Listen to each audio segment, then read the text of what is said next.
Assalamualaikum warahmatullahi wabarakatuh. Ya menarik pemaparan dari guru kita semua terkait dengan Islam harus membahagiakan. Yang pertama tafsirnya adalah sekarang ada paham materialisme itu juga menawarkan kebahagiaan, paham hedonisme juga menawarkan kebahagiaan, paham liberalisme itu juga menawarkan kebahagiaan. Jadi Islam bahagianya itu mungkin kita bisa menilai diri kita masing-masing. Hari ini paham apa yang kita pakai untuk bahagia? Apakah betul-betul Islam konsepsi atau Islam yang sudah berkembang dari modernisme dengan kombinasi kapitalisme, liberalisme, kemudian hedonisme, kemudian yang saya sebutkan tadi bercepat. Jadi tafsirnya ayat ini menurut modernisme sekarang kemudian dikaitkan dengan penjelasan tadi kebahagiaan itu Islam membahagiaan. Orang sekarang dengan duit sehingga monetisme menuhankan duit di mana-mana. Oleh karena itu Islam melakukan revolusi akidah. Bagaimana kembalikan kepada Allah Subhanahu wa taala sebagai satu yang memberikan kebahagiaan. Sehingga revolusi yang dilakukan kita sekarang apakah bisa dilakukan dengan revolusi takwa? Ali Imran 102. Ya ayyuhallazina amanu taqullaha haqqa tuqatih wa la tamutunna illa wa antum muslimun. Allah memanggil kepada orang beriman yang diakui imannya untuk bertakwa dengan sebenar-benar takwa, menjadi iman yang disamakan dengan kekasih Allah, wali Allah, dan kemudian kalau tidak mati dalam keadaan Islam, yaitu iman yang terdaftar seperti Gus Bapak sampaikan tadi, dia punya satu kalimat tapi berharga sekali, itu iman yang terdaftar, yang murni tidak kesyirikan. Pertanyaannya adalah bagaimana revolusi takwa kita buat untuk melawan revolusi industri hari ini yang sudah membuat orang tertipu. Bagaimana Gus Bapak sampaikan, banyak orang tertipu, setan ahli tipu dengan lemah lembut, kasih sayang, dengan duit. Ya, sehingga bagaimana kita menghadapi tipuan-tipuan dunia seperti sekarang lewat revolusi takwa yang kita buat dan bagaimana bentuk konkretnya metodologisnya. Mungkin itu saja. Terima kasih. Assalamualaikum warahmatullahi wabarakatuh. Waalaikumsalam. Berikutnya penanya kedua dari tengah.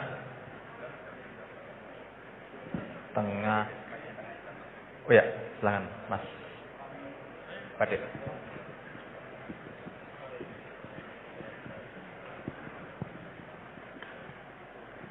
Bismillahirrahmanirrahim. Assalamualaikum warahmatullahi wabarakatuh. Sebelumnya terima kasih saya ucapkan kepada Pak Fajar sebagai moderator telah mempersilahkan saya dan memberi kesempatan. Sebelumnya saya memperkenalkan diri, saya Engki Kurniawan dari mahasiswa Prodi Ekonomi Islam UKAN 2020. Tanpa mengurangi rasa hormat kepada Al-Mukarram Tuan Guru dan Gus Baha, saya ingin mempertanyakan yang tadi sempat disinggung di awal, yaitu tentang tadayun makus, tentang kekeliruan dalam beragama.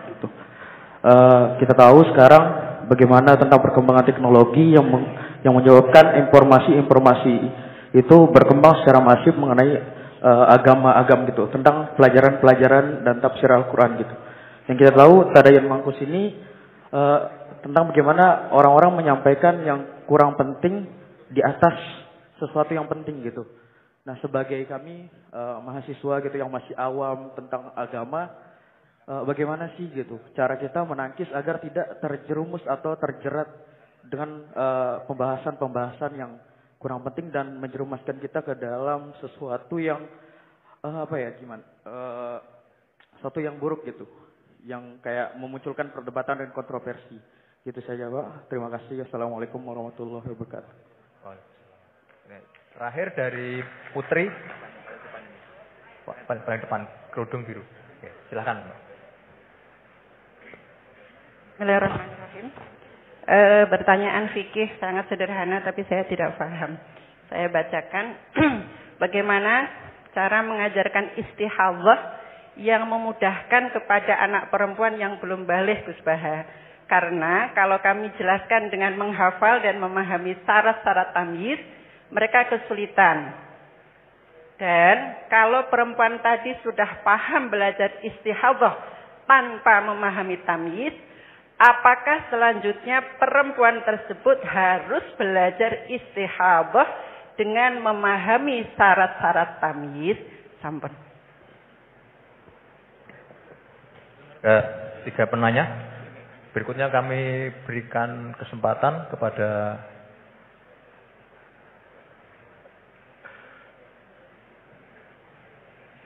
kepada Gus Baha untuk menjawab.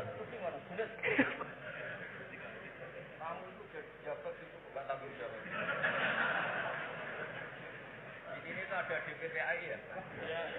Terang singkatan di DPPAI, ben ngerti ben ono.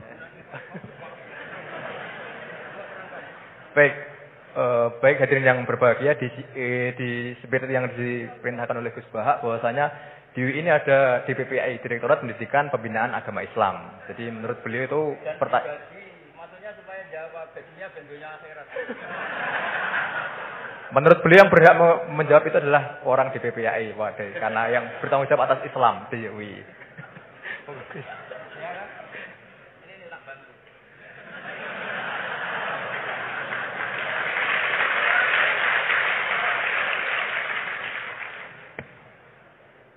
Jadi harusnya kan sudah tugas, mandat, ada SK-nya, ada fasilitasnya. Kalau gaji itu kayaknya kasar fasilitasnya. Jadi harusnya yang jawab itu ya ketua DPPA, iya. Tapi sudahlah karena saya ini orang baik tak tolong. Begini ya, jadi perspektif Islam atau taqarrub ilallah itu mulai dulu itu orang mau tidak mau subjektif, tapi hukum pokoknya sama. Misalnya orang mencintai Allah. Ada yang saking mencintainya itu tidak pernah nyebut Allah. Ada wali itu mencintai Allah tidak pernah nyebut Allah. Karena dia takut ini nama sakral, jangan-jangan dilecehkan. Imam Malik itu pernah ada seorang pengemis datang. Ya Imam Malik saya minta uang. Imam Malik jawabnya itu saya tidak punya uang, baru tidak bawa uang, juga tidak punya uang. Kamu besok ke rumah saya atau nanti ke rumah saya, tak kasih uang. Terus diberi nasihat sama temannya. Halal itu mbok yawa Anda ngomong rozaqallah. Ya, semoga Allah memberi rezeki kamu. Jawabnya Imam Malik itu apa? Saya masih hafal teksnya. Fa ana ujillu ismallahi ta'ala. An askura indaman yakrohu sama'ahu. Ada yang baca sima'ahu walau dimna jumlatin. Saya tidak mau nyebut nama Allah pada orang yang enggak suka nama itu, meskipun itu hanya secara eksplisit. Artinya kalau ndongakno lu lah serang di duit, jaluk duit terus kei donga gitu. Wong saya mintanya uang kok dikasih apa? Doa. Jadi kadang-kadang orang cara mencintai Allah itu, lah ya bagi pengemis tadi rozaqallah itu maknanya kan enggak mau memberi kan? Doa tadi kan disimpulkan enggak mau memberi. Sama seperti kita di Jawa ada keponakan misalnya mau mondok pamit pakdenya. Kata pakdenya, ya wis le tak sangoni slamet, ya sudah tak sangoni slamet. Slamet ndonga tok gak modal agak tunggale. Nah, berdoa saja tanpa modal. Nah, Sayyidina Umar radhiyallahu anhu itu diantaranya orang yang meriwayatkan hadis Innallaha ta'ala kallafani an asrifa anhu du'a. Allah memaksa saya, menugaskan saya supaya tidak semuanya itu dikonsultasikan kepada Allah Subhanahu wa taala. Sehingga banyak kiai kalau ada orang potongan rai mustajab, wajahnya itu tidak meyakinkan mustajab doanya. Iya saya ini miskin, utang saya banyak. Enggak akan diijazahi disuruh doa atau duha atau baca waqiah. Karena sekali itu dipraktekkan dan kita tahu potongan gak mandi, itu nanti nyalahkan institusi doa. Jadi saya duha juga tetap miskin, saya doa juga tetap miskin. Daripada Allah disalahin mendingan pon sing kerja tenanan. Sayyidina Umar ketika ada orang minta uang dan minta doa, kamu harus kerja yang serius. Fa inna sama ala tumtiru daban, langit tidak akan menghujankan apa? Emas. Jadi di mana-mana mencintai itu ekspresinya macam-macam. Ada ulama yang saking senangnya umatnya Nabi senang silaturahim. Ada ulama yang saking senangnya Nabi gak suka silaturahim dengan arti berkunjung karena itu dianggap mengganggu. Teman kita punya anak, punya istri, kadang pas harmonis kita datang terganggu. Wong saya pernah dolan di orang pas tukaran sama istrinya. Itu berhenti dulu ada Gus Pak, nanti teruskan. Ternyata orang tengkar itu diganggu juga gak suka. Jadi tiket, ono Gus Pak, kok terus mau. Jadi ternyata orang bertengkar juga gak mau diganggu. Setelah itu tak tanya, tadi diteruskan tengkar aja, materinya lupa. Materi untuk nyerang istrinya lupa. Nah begitu juga zaman Rasulullah SAW. Banyak sahabat yang saking senengnya Nabi sering sowan istifadah. Ada yang saking senengnya Nabi nggak sowan, takut ganggu. Nabi punya keluarga, punya anak, punya istri. Ada yang saking senengnya Nabi, kalau ketemu Nabi itu melihat wajahnya sampai dia tahu detail. Wajah Nabi kayak apa, rambutnya kayak apa. Ada juga yang sama sekali ditanya, sifli wajah Rasulullah, tolong ceritakan ke saya wajah Nabi itu kayak apa. Saya tidak pernah melihat wajahnya Nabi. Loh, ada ini sahabat masa tidak melihat wajahnya Nabi. Ijlalan rasa kalau ketemu beliau itu hormat sekali sampai tidak berani menatap mukanya. Sama-sama seneng, tapi ekspresinya beda. Saya kalau ngaji usul fikih di pondok saya sering cerita, fal yukrim dhaifahu fal yukrim jarahu itu Islam hanya memerintahkan ikram, memuliakan. Tapi prakteknya beda-beda. Di kampung kamu ketemu tetangga, tidak tanya itu sombong. Tapi kalau di kota ketemu tetangga tanya, namanya kepo. Dianggap ganggu privasi. Sama-sama maknanya ikram. Ibnu Abbas itu kalau sholat cepatnya bukan main. Katanya seneng Allah, munajat. Lah kok seneng cepat? Berarti gak begitu seneng. Tapi Ibnu Abbas kebalik cara tanya. Kenapa kamu kalau sholat cepat? Setan nata-nata mau goda saya, ternyata saya selesai. Jadi kecelik dia. Itu juga ilmu. Ya artinya cara itu tidak usah distandarkan. Ya monggo lah, yang penting ada sanadnya. Ada apa? Ada sanadnya. Ya saya seperti datang ke sini itu mungkin bagi Anda bagus. Wah, Gus Bak persorawa, alhamdulillah. Dari santriku, waduh, gak ngaji meneh diganggu wong UII. Jadi Anda statusnya bagi saya pengganggu. Nah, itu juga yang terjadi di tafsir. Wasab atin idza roja'tum. Ada pelanggaran tertentu di puasa, itu kafarohnya itu fasyamu salasati ayyamin fil haji wasab atin idza roja'tum. 7 ketika kamu pulang. Itu kata Abu Hanifah, 7 hari ini boleh dilakukan di kawasan Mekah. Asal selesai haji sudah. Tapi bagi Imam Syafi'i pulang itu harus sudah sampai rumah. Sekarang saya beri pertanyaan. Ketika Pak Fajar ini acara selesai, terus dia pamit saya pulang. Gus saya tak pulang. Bagi saya dia sudah pulang, meskipun masih di jalan. Tapi bagi istrinya istilah pulang kalau sudah sampai rumah. Lalu idza roja'tum itu pulang itu menurut siapa?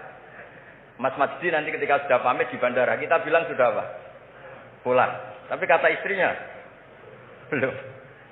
Sama-sama istilahnya wasaf'atin idza roja'tum. Ada kiai itu tidak pernah mikir Islam. Sama sekali. Sebenarnya sama Islam bukan main, tapi gak tahu mikir Islam. Tak tanya, Islam agamanya pangeran, Gus, mbok pikir keliru, ono sing duwe. Islam itu milik Allah, ya, mesti diurus sama Allah. Tidak usah kamu pikir. Allah sendiri nanti yang ngatur Islam. Ternyata saking tawakannya nggak mikir. Ya ada juga yang mikir Islam semangat malah keliru saking semangatnya. Ya macam-macam. Sama-sama mencintai Islam. Coba kalau kamu seneng sama anak-anak, anak kamu main pakai motor atau pakai ontel. Pilihannya 2. Kamu peduli. Ayo kawal nanti kalau jatuh. Ayo kawal sama pembantu ini nanti kalau jatuh. Itu ya bukti cinta. Ada enggak? Sembarno ae wis pinter. Anakku wis pinter, nak tiba tangi dhewe. Anakku sudah pinter kan. Itu juga penghormatan pada anak. Jangan kira makna seneng itu harus terbentuk satu versi. Seneng anak ya nak dolan dikawal. Ternyata yang membiarkan juga bentuk penghormatan bahwa anak ini sudah mandi. Ya, terus yang masalah istikhadah itu masyhur itu di riwayat Hamnah binti Jahsh. Hamnah itu haidnya melebihi hari wajar. Terus sama Nabi sudah kamu saya haidkan sesuai tanggal yang sebelum kamu kena penyakit ini. Itu kamu anggap haid, lainnya kamu anggap istikhadah. Itu betul. Itu istikhadah paling gampang. Ikuti saja di fatwanya Imam Syafi'i. Jadi misalnya Januari kok 6 hari, Februari kok sampai terus mulai ada penyakit sampai 1 bulan keluar darah, Maret keluar darah. Itu kata Imam Syafi'i ngikuti riwayat tadi. Sudah kamu fatahayati, terus kitata ayam, sab'ata ayam, terus Nabi ngendikan kamu menghaidkan seperti bulan-bulan sebelum kena penyakit istikhadah. Lainnya di istikhadah. Itu namanya ruddat ilal adat. Jadi supaya tidak ribet pakai tamyiz diukur. Ini darah ini lebih kuat dibanding ini, yang lemah tidak kuat. Yang tukang delok ya sopo gitu. Apalagi yang ditanya itu lelaki gitu. Oh, itu kan ya agak repot lah, coba lah. Agama ini tidak perlu repot-repot seperti itu. Jadi ini sebagai senior saya kasihan sama Pak Junet ini. Harusnya beliau nanti yang kena hisab pasti. Jabatannya mau, tanggung jawabnya enggak mau. Ya, tapi kebetulan ada orang baik di sini ya, alhamdulillah saja. Kalau ketemu saya itu cium tangan bolak-balik. Tapi niatnya kayaknya mau supaya saya mau backup. Nah, ini yang satu pertanyaan Mas Asdi ini masih kan 3, saya jawab 2.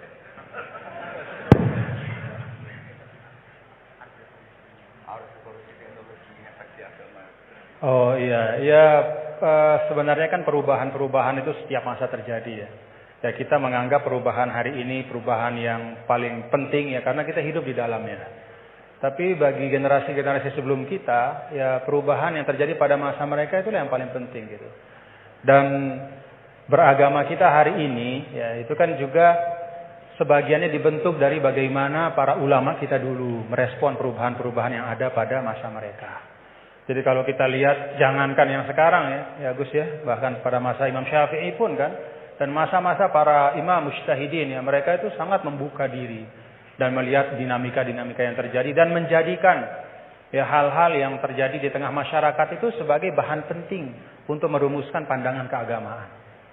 Dan karena itu kalau misalnya Al-Azhar ya, Al-Azhar Syarif itu sekarang punya perhatian hanya 3 hal saja ya ketika bicara tentang pemikiran keagamaan. Yang pertama, tafkik al-fikril mutatarrif. Jadi membedah dan mempreteli pemikiran yang ekstrim. Mengembalikan kepada manhaj wasati. Itu yang pertama. Kemudian yang kedua, tajdid al-khitab ad-dini. Yaitu memperbaharui al-khitab. Cara kita menyampaikan sebenarnya kan. Al-khitab itu kan cara kita mengajak orang beragama. Supaya cara kita mengajak orang beragama ini tidak membuat orang semakin jauh dari agama. Ya.